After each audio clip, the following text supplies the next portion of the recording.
Dơ quá.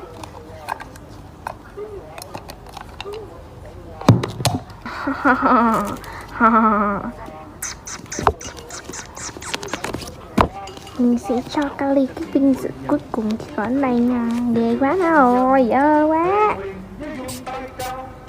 Dơ lắm.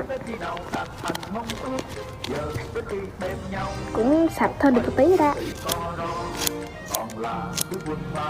Cái này là rất là dinh dự lụm trong một rác mà.